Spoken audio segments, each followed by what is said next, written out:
السلام عليكم ورحمة الله وبركاته. أهلا وسهلا بحضراتكم. حلقتنا فيها كل الأحداث اللي تخص الكرة المصرية والعالمية. قبل ما نبدأ حط لايك للفيديو واعمل اشتراك في القناة لو لسه مش مشترك علشان يجيلك كل جديد. أخبار الأهلي ينفي كل ما يصار حول تعديل عقد إمام عاشور ومنحه 40 مليون جنيه سنويا، ويؤكد أن الهدف من ترديد هذه الأخبار واضح، وهو ضرب استقرار الفريق وغرف الملابس. بعض المرضى النفسيين ممن ينتمون لنادي منافس يحاولون استغلال تألق بن شرقي الفترة الأخيرة والتراجع النسبي لإمام عاشور في إثارة فتنة بين ثنائي الفريق والحديث عن سحب بن شرقي البساط من إمام عاشور. رابطة الأندية تصدم كولر وتمنعه من السفر والحصول على أجازة في مارس القادم لقضاء بعض الوقت مع العائلة، وتقرر وضع مباراة للفريق الأحمر في بطولة الدوري قبل أيام بسيطة من انطلاق فترة الأجندة الدولية. حالة غضب كبيرة تسيطر على جماهير الأهلي من تصريحات محمد رمضان الأخيرة ووصفه كولر بالمدير الفني الأفضل منذ عام 2000، رغم وجود مدرب أسطوري مثل مانويل جوزيه في هذه الفترة، ووجود سلبيات كبيرة لدى المدير الفني السويسري في الفترة الأخيرة وتحفظات كبيرة على إدارته للمباريات.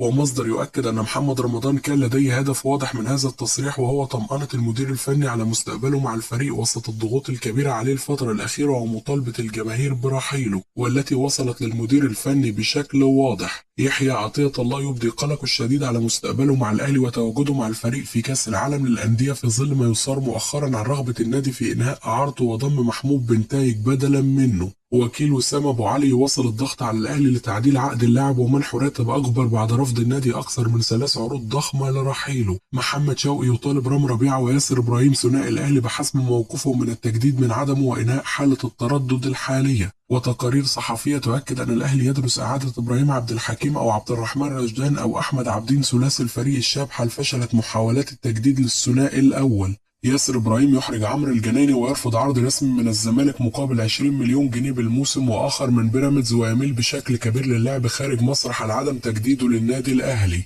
واللاعب يتخلص من إصابته بشكل كبير ويعود تدريجيا لقائمة الأهلي في المباريات القادمة. وكيل أعمال فيكتور أوسومين يعرض موكله على الأهلي والهلال السعودي ومعظم الفرق العربية المشاركة في مونديال الأندية لرغبته في المشاركة بالبطولة، والأهلي يتحفظ على التعاقد معه بسبب مطالبه المالية التي لا تتناسب مع النادي رغم رفض الأمر في أكثر من مرة سابقا. ميدو يتواصل بشكل مستمر مع محمد شريف ويحاول من جديد بكل ما لديه من خبرات تغيير وجهة نظر اللاعب في مسألة انضمامه لنادي الزمالك بالصيف واستغلال تواجد ثنائي قوي في مركزه حاليا بالنادي الأهلي. تقارير صحفية تؤكد أن الثلاثي محمد رمضان ومحمد شوقي وأسامة هلال رئيس لجنة السكاوتنج الجديد بالنادي سيكون المسؤولين بشكل كامل عن اختيارات صفقات الأهلي الجديدة في الصيف القادم. بوب برادلي مدرب المنتخب السابق ينفي اقترابه من التدريب بالدوري المصري الفترة القادمة، ويؤكد أنه يفضل حاليا التواجد بجانب أسرته. المنتخب المغربي يراقب مستوى محمود بن تايج مع نادي الزمالك ويدرس ضمه في المعسكر القادم في ظل تألقه اللافت الفترة الأخيرة. مخاوف زملكاوية من التعثر أمام زد اليوم والابتعاد بشكل أكبر عن المنافسة على لقب الدوري. قلق زملكاوي كبير مما يصار حول وجود تفكير أحد الأندية السعودية بالتعاقد مع بيسيرو المدير الفني للفريق.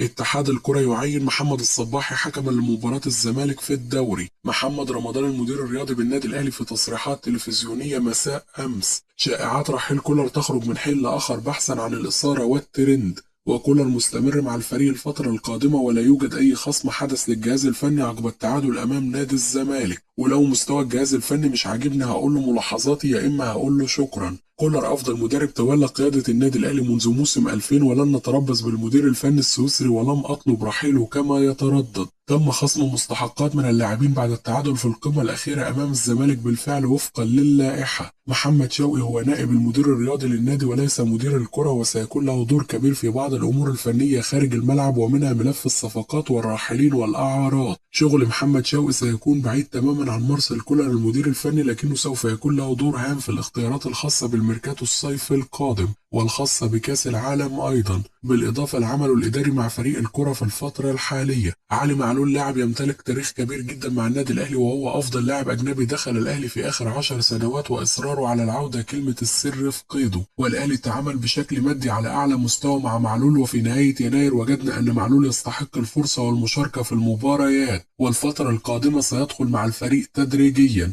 نعمل كفريق عمل متكامل، ولدينا معد نفسي جيد جدا، وإمام عاشور أصبح في بيئة عمل أفضل من السابقة، ولذلك تحسن مستواه على كافة الأصعدة. كان هناك ضغوط كبيرة علينا، ولكن المتعة إنك تحط خطة تنجح فيها على المدى البعيد. فكرت في الاعتذار عن الاستمرار في منصبي داخل النادي الأهلي، ولكن تراجعت عن هذا الأمر. صفقات النادي الأهلي الشتوية مميزة منذ أول يوم بدليل أرقام جراديشار المميزة وأرقام بن شرقي أيضا، وبن شرقي قدم مردود جيد في وقت قليل جدا، وعدم احتفال بن شرقي بعد هدفه أمام الزمالك مشهد جيد وإيجابي ويحترم، وهو ما يؤكد أن أخلاقيات اللاعب عالية، وأنه ممتن لناديه السابق وجماهيره ومخلص لناديه الحالي أيضا. مش هينفع أضغط على لاعب عايز يتراجع عن رغبة الرحيل وعايز يكمل في النادي، ولازم نراعي كل اللعيبة بتاعتنا سواء أكرم أو غيره. هناك لاعبين يبحثون عن مستقبلهم المالي، وهناك آخرين يبحثون عن استكمال مشوارهم مع النادي فقط، وأنا أحترم كل هذه الآراء. في لعيبة ليها مواقف سابقة مع النادي زي اللي بيفضل يناور مع النادي وهو مخلص مع حد تاني، وده حق النادي إن ياخد موقف معاه. أكرم توفيق كان المفروض يكون واضح في وقت معين وهو وقت التفاوض، ولكن في النهاية دي لقطة وراحت لحالها، والمفروض اللاعب قبل عقده ما يخلص بسنتين نتفاوض معاه، ومش لازم نستنى لآخر لحظة. كل لاعب من حقه يختار الأنسب ليه، وأنا كنادي من حقي أقيم اللاعب وأشوف محتاجه ولا لأ. محمد صلاح عقده هيخلص مع ليفربول السنة دي، ومفيش حد بيضغط عليه من الجمهور، واللاعب بيلعب لآخر يوم في عقده. لو لعيبة الأهلي فقدت الشغف ما كناش هنفوز في الوقت الضائع أمام حرس الحدود. نعلم أن طموحات جماهير الأهلي كبيرة دائما، وده اللي بيخلي الناس زعلانة إن الأهلي بياخد المركز الثالث عالميا، عشان كله عايز الأهلي يعدي مرحلة المركز الثالث.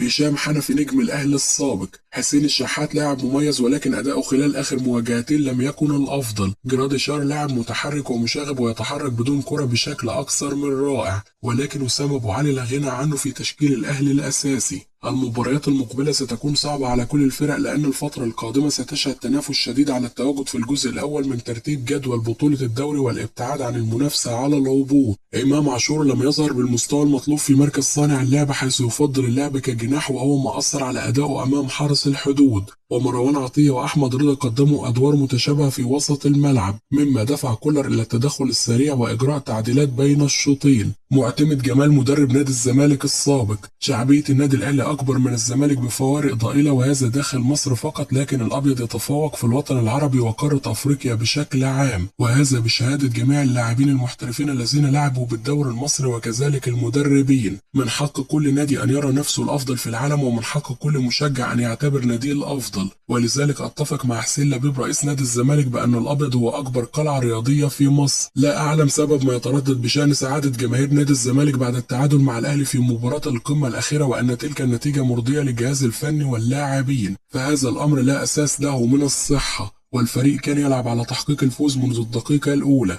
وبعد تسجيل هدف التعادل عن طريق محمود بن تاج، كاد ناصر منسي أن يسجل هدف تاني. الزمالك قدم مباراة كبيرة أمام الأهلي، ولم يكن نجم واحد في الفريق، بل ظهر لاعبي الأبيض جميعا بمستوى جيد، لكن الثلاثي عبد الله السعيد ومحمود بن تاج وعمر جابر كانوا الأفضل في اللقاء، وخاصة الأخير الذي يسير بخطى ثابتة في المباريات الأخيرة. وأتمنى انضمامه للمنتخب الوطني تحت قيادة حسام حسن، فهو يستحق ذلك منذ فترة. ناصر منسي مهاجم مميز أيضا وله طريقة لعب خاصة، ورفضت رحيله عن الزمالك وانتقاله للبنك الأهلي سابقا، وأبلغت حسين لبيب رئيس النادي بتمسكه باستمرار اللاعب.